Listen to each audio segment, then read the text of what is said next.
Hey everybody, Livingston here. Today we're jumping into another fun-filled episode of the Twilight Zone. This time it's Season 3, Episode 35, Icing the Body Electric. Came out May 18th, 1962. Another episode I haven't seen before. But before we get started, don't forget to like, share, and subscribe. Continue on this voyage to episode 156 of the Twilight Zone. And stick around for the end of this episode to hear my thoughts on this particular episode, as well as some trivia on this episode. Now, let's jump into your comments to see what you had to say about last week's episode, Young Man's Fancy. Jonathan Stein says, definitely one of the weirder episodes since you never really get an explanation how it's happening. True, there are a lot of things out there that have episodes and movies like that. One of the examples that come to mind is Somewhere in Time, 1980 film starring Christopher Reeve and Jane Seymour. Christopher Plummer is also in that movie as well. But he believes so hard that he can be back in time in like 1912 or something along those lines. And he ends up finding himself back in time. He was able to time travel because he believed in it so much.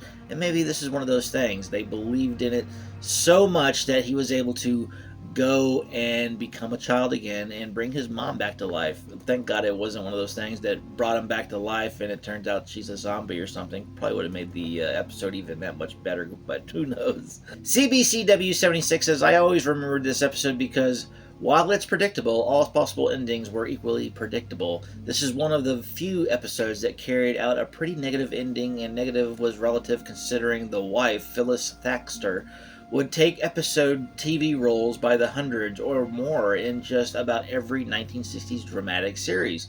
She even is Ma Kent in the first Superman 1976 movie starring Christopher Reeve. But in her earlier lives, Thaxter starts as the wife of Van Johnson in 30 Seconds Over Tokyo. She's the wife who gathers up amputee Lawson after he crumbled to the floor when he finally is reunited with her. She is some of my favorite noir period films. Bewitched is a dandy before getting caught in the Twilight Zone only to escape into the world of Henry Orient. Yeah, it sounded like she had a very prolific career. I think I read a little bit about her after the episode. I do that typically when I watch an episode. I'll sometimes go in and see what the actors did after, before, what their most popular thing was. It's awesome that she was able to work in Hollywood and stay there for a long period of time and continue on to where she was actually in roles that she is remembered for till this day. So that's the goal, I guess. Make a legacy for yourself that you will be remembered past your time. Hotwire Man 49 says, my faves are the Bewitching Pool, The Hunt, and Jess Bell. The Bewitching Pool and The Hunt, Jess Bell. I haven't seen those, so I might have to check those out. Tom G6318 says, another episode I haven't seen when I thought I saw them all. This one reminded me of the song Mother by Pink Floyd. I could see that.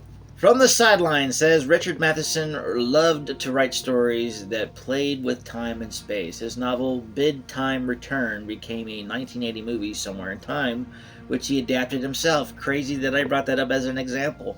And it ended up being so very much like this episode in a way where things just happened and there was no real explanation for it. From the Sidelines continues on, for the record, literally, Ed Duchin never recorded The Lady in Red. I did not know that, but they did bring it up in the episode as if he did.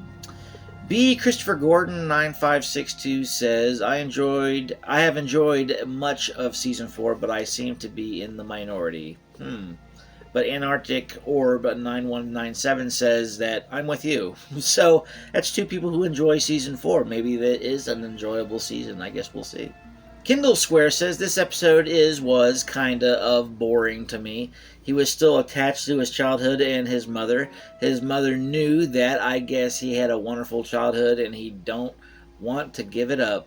His wife tried, but you can't go against a mother and her child. I felt sorry for her. She failed. True. I mean, the guy made it to where it was impossible for him to move on past his mom. He couldn't go to have his own wife, ended up having his own children, and maybe having his own grandchildren down the road, but it turns out he wanted to revert back to being a child, and I can understand that to a point, because a lot of people look back and go, those were wonderful times. Who would not want to go back to a time that was probably the best part of their lives, where things were still new, everything was very bright, the future had a very black and white view of how the world is, and the older you get, the more grays show up in those and those color scales there that we have when we're looking at things. And yeah, it's just not as simple as we like it to be. When we're a kid, we just think, oh, no big deal. We'll just go in, do our thing, and not thinking about repercussions. What happens if you make this decision and that decision? And I don't know. It was nice being a kid, and I can totally relate. Lethal Leopard says, I love Young Man's Fancy. It is certainly one of my favorite Twilight Zone episodes that I was waiting to see your reaction for. Well, we finally made it here, and I gotta say, I enjoyed the episode. I thought it was very entertaining. I liked the acting in it. I also liked the storytelling, the writing about it. It's a very simple story if you really think about it, much like a lot of Twilight Zone episodes. Very simple storytelling where there's a lot of visual effects going on. I mean, depending on what episode you're talking about, there are some visual effects used, but for the most part, if you look at it, it's mostly set decoration and people acting in front of a camera, and that's the magic of storytelling when it comes to the Twilight Zone. And I wish they would do more of that here in the present, but they don't. Sometimes they do, depending on what it is, but when it comes to sci-fi, a lot of people rely on the visual effects and all the grandiose stuff that we can do today, when it's like the storytelling is what you need to get right before you do anything else. Blue Black Purple says, the mother telling the wife, this is not my doing, seemed to be clear indication that the son was the one trying to relive the past, not the mother.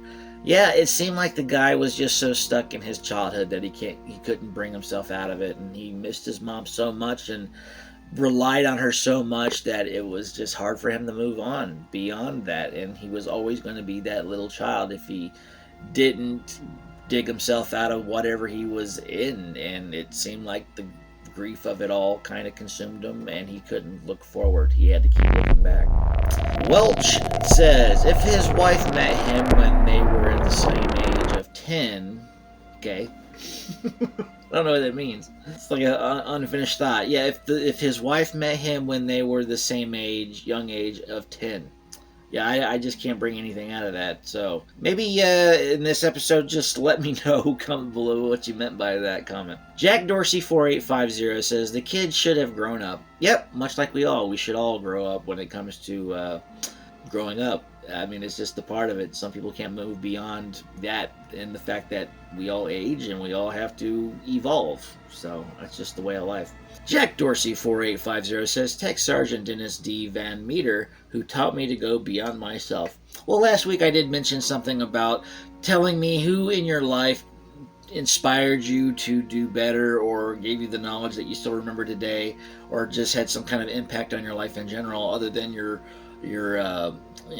family and friends. I mean, like, who out there just like briefly walked through your life and suddenly said, something to you, and then it just stuck with you throughout your entire life. But yep, Tech Sergeant Dennis D. Van Meter ended up being somebody that Jack Dorsey looks on fondly, and that's a heck of a name, by the way. Hopefully he had a nickname. You only had a name, call him Dennis or something. But yeah, that's great, Ben.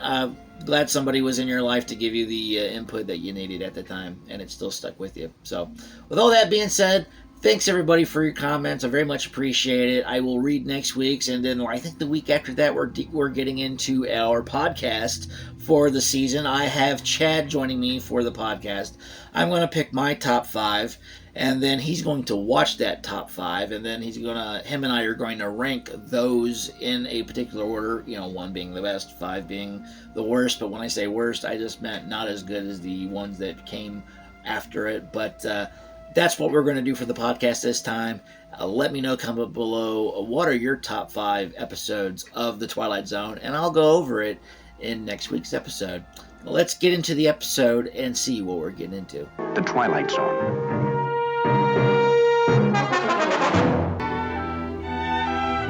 What a quaint neighborhood that I always see.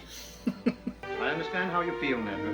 Babysitters and nurses are not the same thing as parental care. And little Anne has become more secretive and hostile every day. She's unhappy and she's insecure. They're sad, unhappy children. They have no base. They have no anchor. They're like little Flotsam and Jetsam. Nedra, it takes time. I've seen him before. Wasn't he like on Bewitched? Well, my dear, your father and I have had a very probing talk. I'm not at all pleased with the way things have gone in this house since your poor mother died. Not at all pleased. Not at all pleased. Okay, we get it. You can be sure I won't lose touch. I'm sure of that, Nedra. Goodbye for now, then. See you.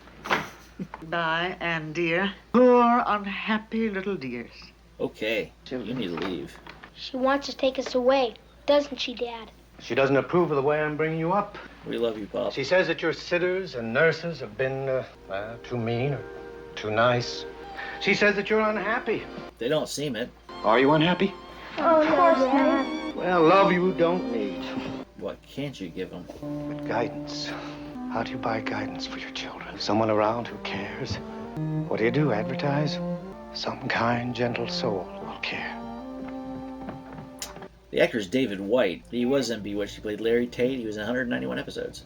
Sing the Body Electric. Sing the Body Electric is the motto of Facsimile Limited. Inventors and makers of electrical shadows, effigies, mimics, mannequins. We have perfected an electronic data processing system An electric. in the shape of an elderly woman built with the incredible ability of giving loving supervision to your family. Can they build a machine like a human? It doesn't sound so good.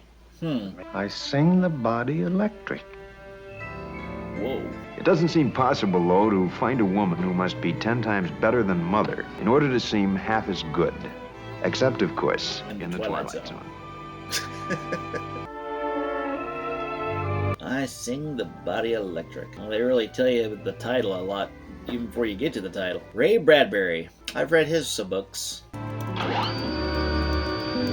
If you don't know who Ray Bradbury is, he wrote several books, one of them being Fahrenheit 451, The Martian Chronicles, Dandelion Wine, All Summer in a Day, There Will Come Soft Rains. He's written a lot of books. Just to convince you that Facsimile Limited can do everything that it claims that it can.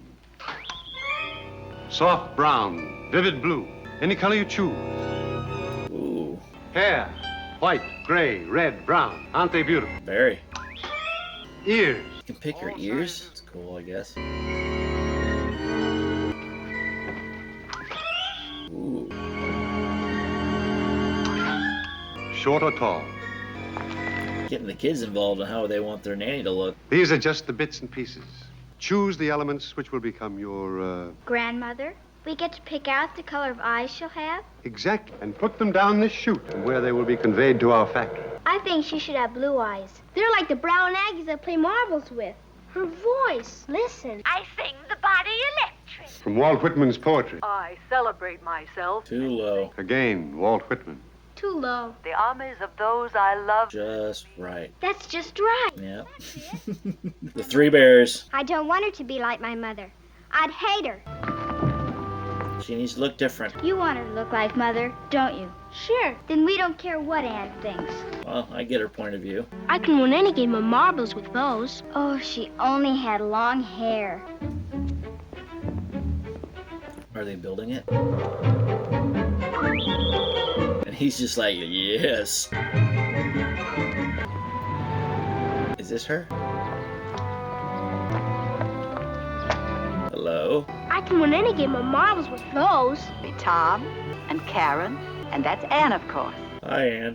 Who are you? Give me any name. Lissa, Lavinia, Milvina. Grandma. Say it a few times. It'll sound fine. I know you're thinking I'm not a robot, but I'll prove. Wind me up. A key. You don't wind robots up. They run on electricity. But you do want proof, though, don't you? Yep, rip your face off. He had eyes like these. Oh, she only had long hair. No, don't touch me. I see you have a kite. Get it. But I'm all out of string. No, you're not. There. Is string in her index finger? Flying. Did you say my name was? Grandma. Wow. Hey, Aunt, look what Grandma's done. Look. She comes with string. How high shall we fly it? The moon. The moon it is. Boy, it is getting up there. She's still unsure. Oh, Grandma is Josephine Hutchinson. She's most popular for North by Northwest. She played Mrs. Townsend. Son of Frankenstein in 1939. She played Elsa von Frankenstein. And she was in Happiness Ahead. She played Joan Bradford in 1934. Her last thing she ever acted in was Little House on the Prairie. She played Amy O'Hara Hearn in one episode in 1974. Dad, Grandma. Yeah. It sure is. I came home early to surprise you. Can we take a ride in it, all of us? Well, of course we can. Then we'll take a run down to the soda fountain. How about that? Wonderful. I'm sorry about it, Ann. You've been good to us. Now, don't worry about Anne. I didn't know this, but Anne is played by Veronica Cartwright. And if you don't know who Veronica Cartwright is, she played in Alien. She played Lambert. She was in The Witches of Eastwick. She played Felicia Alden. She's also in The Birds and Invasion of the Body Snatchers. She had a heck of a career, and she's still acting till this day. It's the heart I have to enter, the child's heart. This is a deep place, difficult to reach. But that too will come. Ann, we're going for a ride. Will you come with us? But we've got new cars. I don't want her here. I never wanted you here. It was them. They wanted you. But I never needed you. Ann. Sit and you talk to her. You make believe, Father. You make believe. As if it were a game. As if she were real. Nothing but an old machine. You'd be surprised, my dear, how much a machine can do beside playing and cooking. This machine can love. Can you? This program too? You, and I do. I love you more than... You can't. My mother. She said I love you. She lied. I hate her. And I hate you. No. Love me, damn it. I'll go after her. There's no place for her to go. No place to go except to me. This reminds me of an episode called The Lonely. It was episode 7 in season 1. It had Jack Warden in it when he was stuck on an asteroid, and they gave him a robot companion. That makes you wonder, can robots feel if they end up having self-awareness at some point in the future? I mean, we have AI now, software that teaches itself, so how far are we away from having self-aware robots? Why do you hate her, Anne? Because she lied. She said she loved me. She ran away. She left me. She died. You mean she died? Yes, It happens, kid. she left me. Yep. Walk out in the middle of the road.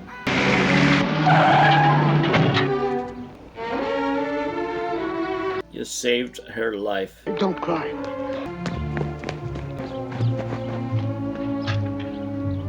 Wake up, Grandma. She's okay. Ann, look. Look, she's... She's okay. You're just old junk. Old junk. Get away. Old junk. Old junk. That's my voice. Yeah. Your voice, Anne. See how mean you were?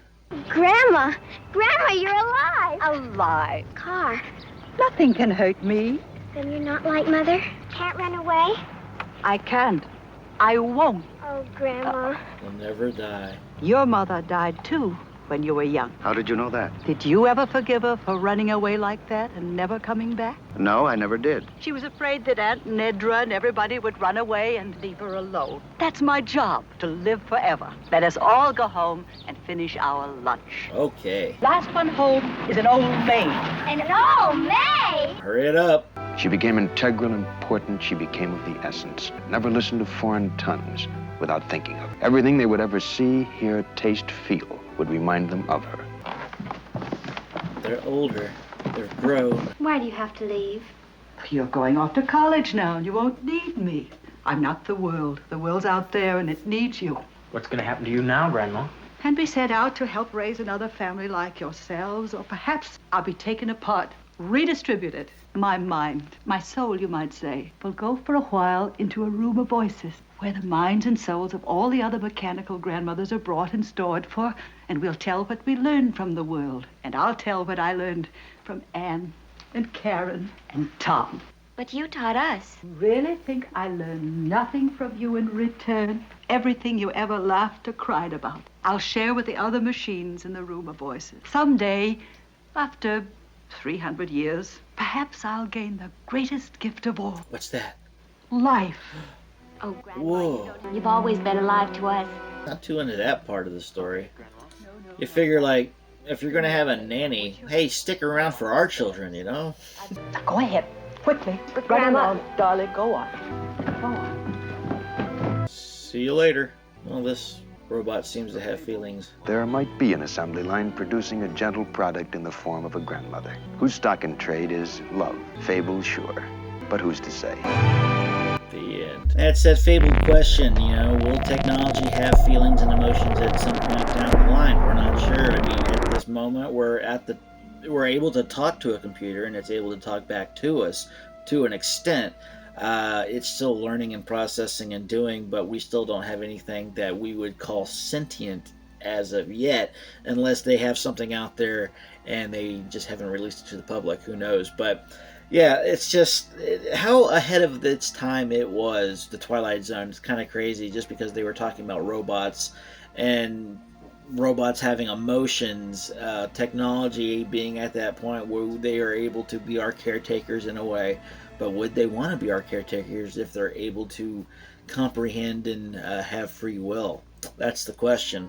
Because a lot of movies depict robots having this thing where if they're serving human beings and it has free will, and at some point it says, look, I don't want to be your slave anymore, and then all of a sudden there's an uprising, and bada bing bada boom, we're fighting for our own survival against the robot army. I mean, hopefully that never comes to fruition, and it ends up being like maybe Star Trek, The Next Generation, where you have robots like Data, and they end up, but they also had their own like robot uprising in that as well. But in the beginning, it was all about them conforming into society, not being a slave to it, until greedy people got involved, and suddenly it's like, look, these robots can do the digging and the manufacturing and all the things that we don't want to do, so let them do it until they become sentient, and then boom, you get your uprising. But I don't know, maybe it's inevitable. Who knows? We haven't gotten there yet. Maybe we're on a threshold of it. Maybe we're not. I'm not sure. But with all that being said, this episode was something that makes you think about the future and what could possibly happen if we had the means of having robots serve us. But we're kind of there, but not quite. I mean, we have some robots that do serve us in a way, like those Roomba things that go around and vacuum your places. That we do have robots that are able to climb and jump and do things like that, but it's programmed. They don't really have ways of pondering or thinking, and so we'll see. Maybe give it another few decades and we'll be at that situation, but who knows. Anyways, let's jump into some trivia and see what it took to get this episode off the ground. Ray Bradbury submitted several scripts to the Twilight Zone, but this was the only one produced. Kind of crazy for being such a popular writer. I would like to see what other things he submitted. This is one of the few times when Rod Serling closing our narration doesn't include the phrase "the Twilight Zone." Oh, I didn't realize that. After Walking Distance, 1959, Time Enough at Last, 1959, and I Shot an Arrow into the Air, 1960, this is the fourth and final episode in which Rod Serling uses a mid-episode narration. Of those four, this is the one only which was not produced in Season 1. In the opening shot of the house, it is the same shot of the house used in Young Man's Fancy, which was the episode we just watched. For unknown reasons, the music for this episode was originally recorded in stereo. The stereophonic recording, along with the complete monophonic scores of 4 other Twilight Zone episodes, can be heard on a CD titled Twilight Zone Volume 1, issued by Verasi Sarabandi. Ray Bradbury rewrote his teleplay as a prose story in 1969, and the version became the basis for the electronic Grandmother, 1982. Wow.